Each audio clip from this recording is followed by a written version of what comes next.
अफगानिस्तान की सेना और तालिबान आमने सामने हैं, युद्ध चल रहा है। लेकिन अफगानिस्तान में अब स्थिति बदल रही है। अफगानिस्तान में इंच इंच ज़मीन को बचाने के लिए खूनी संघर्ष हो रहा है। हर गुजरता हुआ दिन अफगानिस्तान की सरकार की हार की इबारत लिख रहा है। अफगानिस्तान के शहर शहर, गांव, कस्बे कस्बे पर तालिबान की खूनी नज़र है। हर दिन के साथ तालिबान और शक्तिशाली, ताकतवर हो रहा है।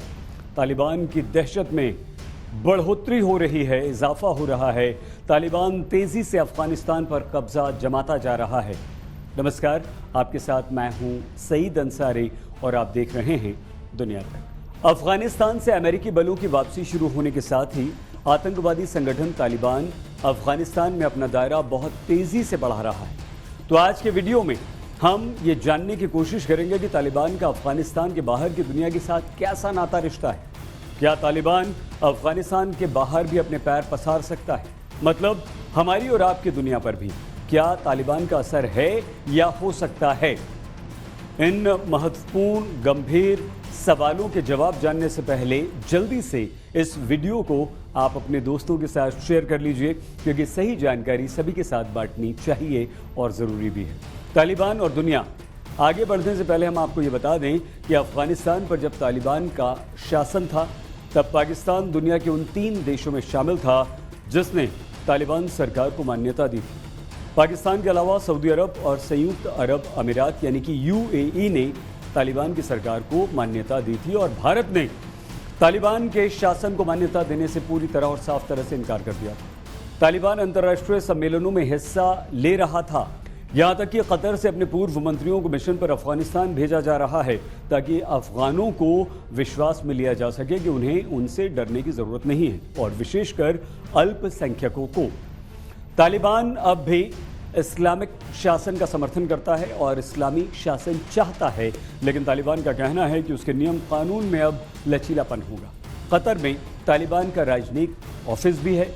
तालिबान और अमेरिका के रिश्ते, अमेरिका ने 20 साल तक तालिबान पर लगाम लगाकर रखी, लेकिन अब अमेरिका की अफगानिस्तान से विदाई के बाद सब कुछ खतरे की तरफ इशारा कर रहा है। अमेरिका और तालिबान के बीच फरवरी 2020 का समझौता आतंकवादियों को प्रांतीय राजधानियों पर कब्जा करने से रोकता है। उसके बावजूद, यानी कि फिर भी, दक्षिण में कंदहार और उत्तर बड़गी में तालिबान ने अपना कब्जा जमा लिया। अमेरिका, रूस, चीन और यहाँ तक कि अफगानिस्तान के पड़ोसी पाकिस्तान ने भी तालिबान को सैन्य कार्रवाई करने से मना किया, लेकिन तालिबान माना नहीं। तालिबान के नेता भी कह रहे हैं कि वो ऐसा नहीं करेंगे, लेकिन ज़मीन पर तस्वीर उल्टी दिखती है। जून के अंत में तालिबान ने मज़ार शरीफ के करीबी ज़िलों पर अपना कब्जा जमा लिया था। तालिबान और महिलाएं, मतलब तालिबान और महिलाओं के बीच किस तरह का रिश्ता है, तालिबान महिलाओं को किस दृष्टि से देखता है। तालिबान ने अपने दौर में इस्लामी कानून की सख्त व्याख्या लागू की थी, जिसमें सार्वजनिक रूप से कोड़े मारना, पत्थर मारना जैसी सजाएं देना शामिल था। 2001 में अमेरिका के हमले के बाद वहां महिलाओं पर अत्याचार तो बंद हो पाए, लेकिन तालिबान शासन के दौरान महिलाओं को शरीर और चेहरे को बुर्खे से ढकना पड़ता था। उनसे शिक्षा का अधिकार छीन लिया गया था और काम बिल्कुल नहीं करने दिया जाता था। महिलाएं बिना किसी पुरुष रिश्तेदार के घर से बाहर कदम तक नहीं रख सकती थी।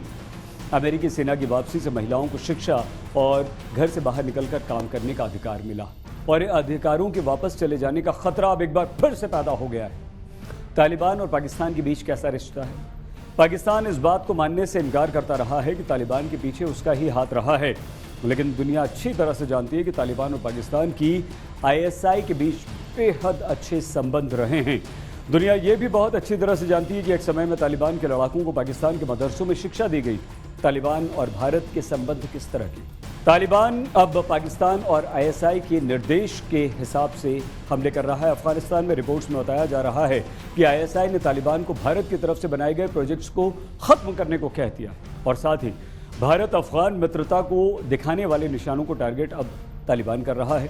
अफगानिस्तान से अफगान इंडिया मैत्री डैम के नाम से मशहूर इस डैम पर तालिबान लगातार हमले कर रहा है। हम आपको ये भी बता दें कि भारत सरकार ने पिछले 20 साल में अफगानिस्तान में सड़क, स्वास्थ्य, शिक्षा, डैम, बिजली, इन प्रोजेक्ट्स में करीब 3 बिलियन यानी कि 300 करोड़ डॉलर का निवेश किया है। वहां भारतीय निवेश को सुरक्षित बनाने के लिए 2002 मार्च में भारत ने अफगानिस्तान में अपने दूतावास का विस्तार किया था।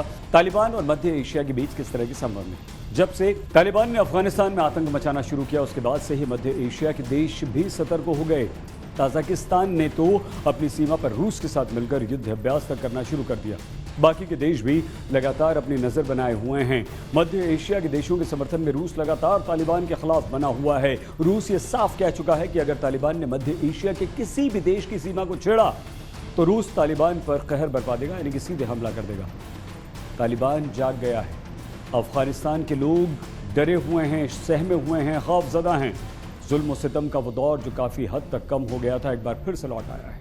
तालिबानियों में डर है।